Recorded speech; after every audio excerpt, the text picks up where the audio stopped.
Thank you, folks. We have probably not a ton of time that we're going to use today for the presentation, but let's roll through what we normally need to go out and do. And first order of business should be new members and or new folks, first timers, or folks that have come back into the fold after an absence. If you are new to the organization, just recently signed up or joined ARES, or if you are returning and you've been away for a while, wave your hand so Rob or someone can recognize you, or pop onto the video and do some introductions, who you are, where you are from geographically, and what your interest in ARES is.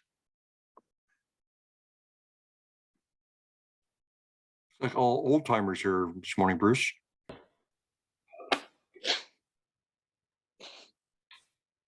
Okay.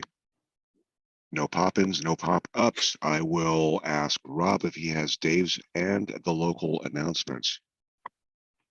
Okay, let me share screen and I'll roll through a few minutes of announcements and a quick recap overview of the hospital exercise. Going to share screen. Make sure I share the correct screen here.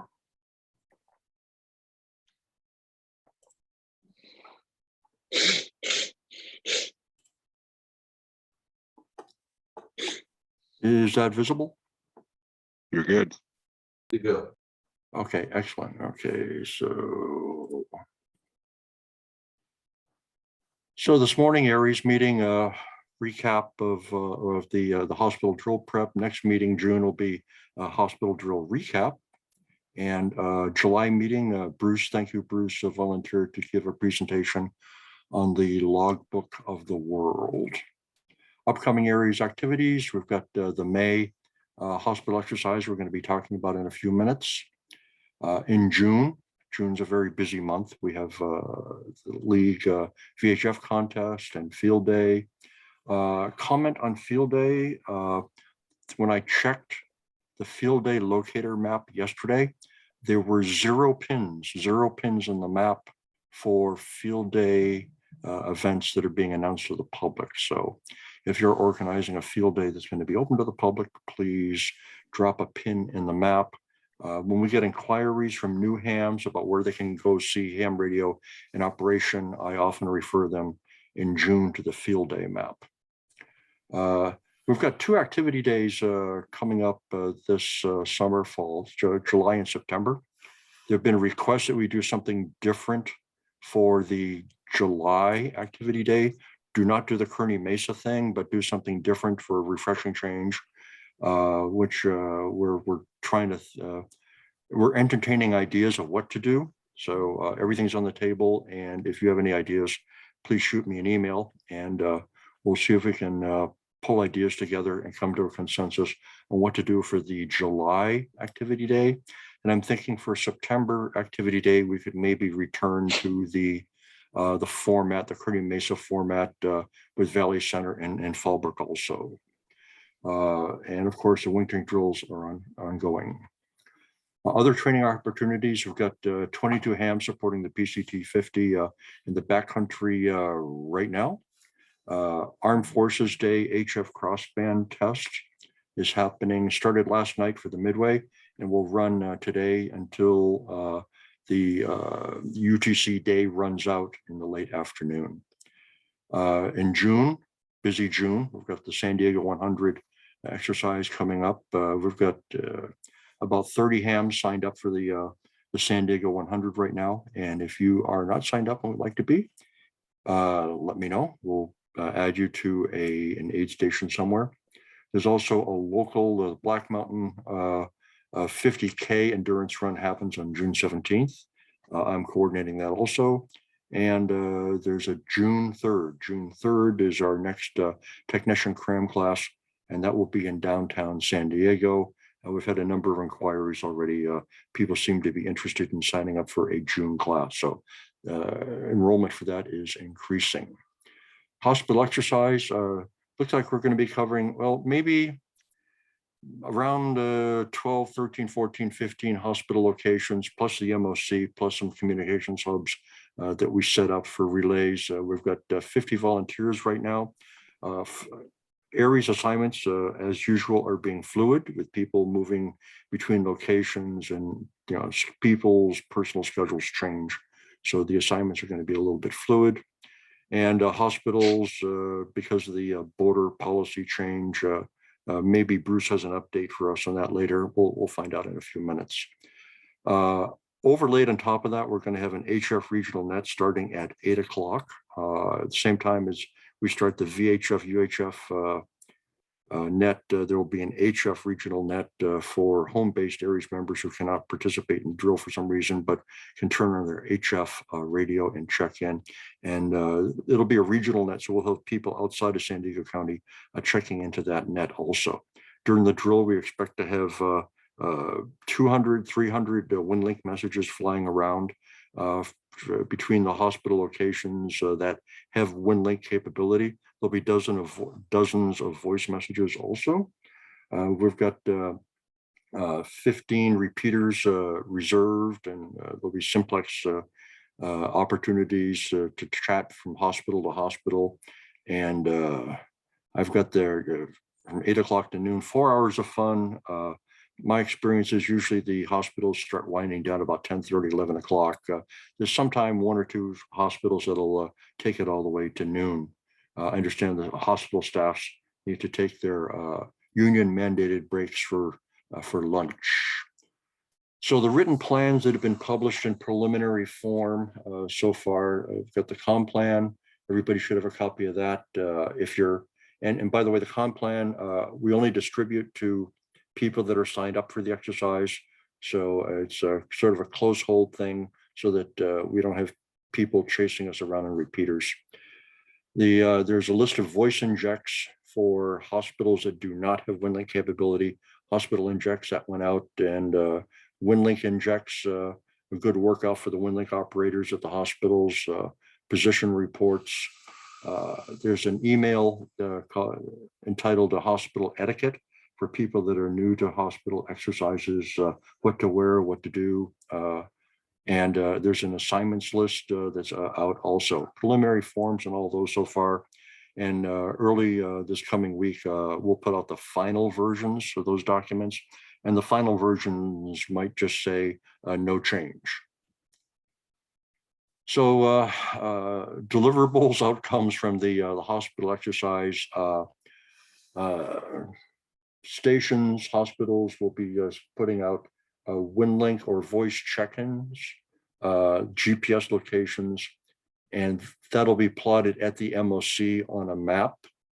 And hospital status report, you'll be putting those in, and that also has a GPS location fields on it. So that will also show up on a map. For the WinLink capable stations, they'll be submitting something called the field situation report, which used to be called something with a shares type of title on it. Now that's called field situation report, a general purpose, what you're in the field, what utilities are working in your area. There's GPS on that also. That'll be plotted at the MOC. And so the MOC will have all sorts of maps that they'll be able to show to the MOC staff, showing across the county what's the locations or what's the status of different communities and hospitals around the county. We're also asking the WinLink stations to send an ordinary GPS position report, so they show up on the winlink.org map plot. There'll be hourly sit reps coming out from the MOC. So hopefully sit rep number 1 will come out at 8:30 in the morning, which will say maybe simply the exercise has started. So all hospitals will receive, the hams will receive sit rep number 1, either by voice and or WinLink, and then you can print out a copy of that and hand it to your hospital staff rep and say, this just came in from the MOC, hot bulletin number 1 just came in. So we'll do the hourly sit reps from the MOC on the half hours, because we'll have the roll call at the top of every hour, and the sit reps number 1, 2, and 3 should be coming out at 8:30, 9:30, and 10:30 from the MOC on whatever the MOC wants to true or fiction send out, and then we'll distribute this to the hospitals. The WinLink stations will also do a little things for extra credit. There's a downsizing a photo for easy sending via WinLink, and a radiogram to a friend out of area. And very impressive, always impressive is when at the end of the exercise for the WinLink capable stations, when they print out their WinLink software generated Form 309 comms log, it's very impressive to have that entire 1 or 2 page printout and hand it to your hospital rep and say, this is all the communications that we ARES did during the exercise. And they all usually look at it and say, wow, that's a lot of messages that were flying around. And we're also asking every location to, at the conclusion of the exercise, to send us a group form 214, not the 214 individual, but the group form. And that's all I have. And I will now stop share and take any questions from anybody about the hospital planning so far. Comment? Okay, go ahead, Jay. So if you are not at a hospital, if you are actually located somewhere by yourself, 214A is appropriate. But if you're in a group, please use a 214. Does that make sense? Like, I'm operating at home, so I'm going to be doing individual activity log at 214A. But anybody in a group, please do a 214. It's good practice. Okay. Other questions, comments, things that are fuzzy? Comment. Go ahead, comment. Yeah, this is Joe. Is there any chance of doing or any thing about doing APRS?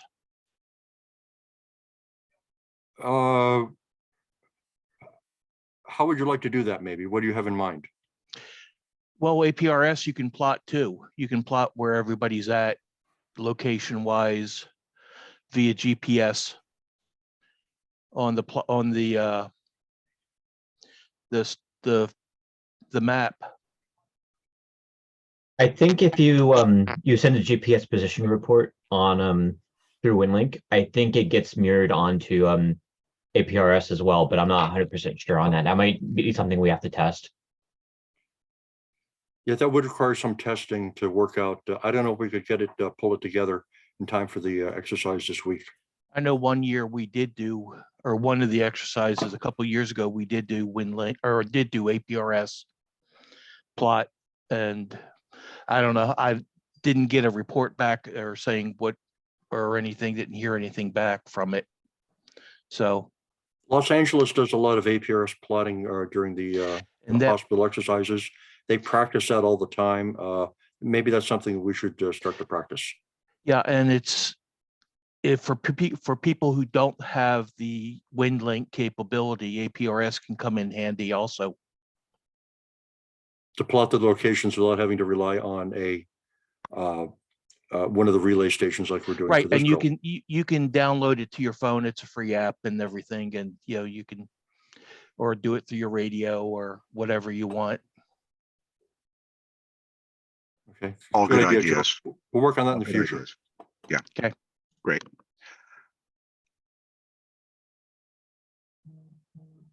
Any other questions about hospital exercise planning or comments or anything?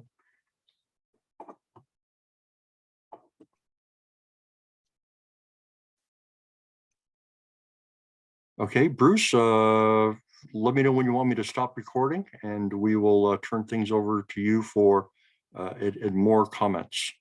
We're almost there, but before you stop, for the folks that are paying attention and really watching what's happening with the local and national scenario regarding COVID, we've just formally entered that window where we've said that we're ending all of the field or imparted regulations that were done. So locally in the state of California, we're rolling some of those back, obviously. We're starting to take a different posture at the facilities, especially the healthcares. Nationally, we're starting to do the same thing. There is an adjustment period, is what I'll call it, not knowing how else to phrase it. And that adjustment period will probably be about 90 days. So that's going to put us onto a timeline that we were kind of expecting to be in being able to discuss going back to regular in-person meetings. We're probably looking at month of September for the first in-person meeting again. It looks like that's in alignment with what we're hearing from other facilities and other places where we would normally be hosting. And obviously, we've got two major healthcare facilities that we normally were participating in. We will look at both of those as possible venues. And we'll probably have more information about that July, August to see what direction it's going. But we don't see any restrictions that will be in place unless something's occurred. And we don't see any contradictions to being able to start thinking about resuming the in-person. So here's the caveat that goes along with it. We previously had discussed, because there was a lot of interest and requests for it, doing some kind of televising of the meeting. Even if it wasn't live participation, at least being able to stream it so people could watch it from afar. And we were never able to really come up with a good method that would fit everyone's needs to go out and be able to do that. We're going to be in the same scenario, I think, for that, resuming again and going back to that process again. We've got two healthcare facilities we normally meet out of. They do have teleconferencing capabilities, but they're not really set up to go out and do a live interactive session. At best, we might be able to televise, but not necessarily go out and actually have somebody sitting there as a meeting proctor and watching what's happening in the background, fielding questions and doing things like that. So we'll play it by ear. What I'm implying, obviously, is we go back to a live session, at least for the initial rounds. We may not have a Zoom meeting option for folks, so it would be in person or maybe not much at all other than that. So just food for where it might be leaning initially. Any questions about that?